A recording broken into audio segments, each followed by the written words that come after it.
Generally, starting a business, I'd say number one is have a high pain threshold.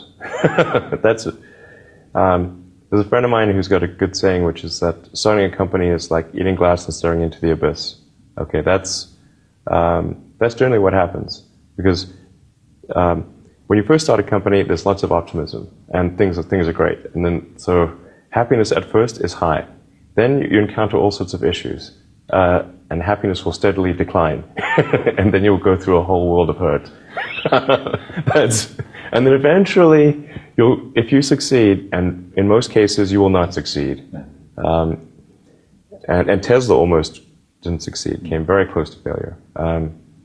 Then if you succeed, then after a long time you will finally get back to happiness. I think too is you've got to make sure that whatever you're doing is a great product or service. It has to be really great. And I go back to what I was saying earlier, where if you're a new company, I mean, unless it's like some new industry or new market that, if it's an untapped market, then you have more ability to, the standard is lower for your product or service. But if you're entering anything where there's an existing marketplace against large entrenched competitors, then your product or service needs to be much better than theirs. It can't be a little bit better, because then you put yourself in the shoes of the consumer, and they say, why would you buy it as a consumer? You're always going to buy the trusted brand unless there's a big difference.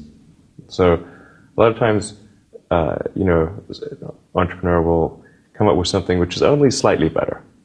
And it can't just be slightly better. It's got to be a lot better. Number three, I'd say, is constantly seek criticism. Yeah. A well thought out critique of whatever you're doing is as valuable as gold. And you should seek that from everyone you can, but particularly your friends.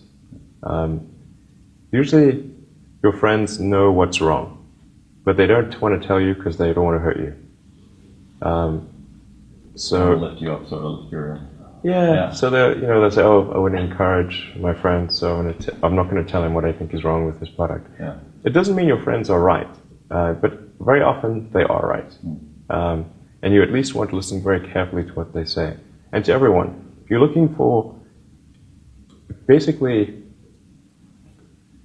you should take the approach that you're wrong.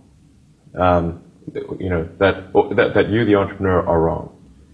Your goal is to be less wrong.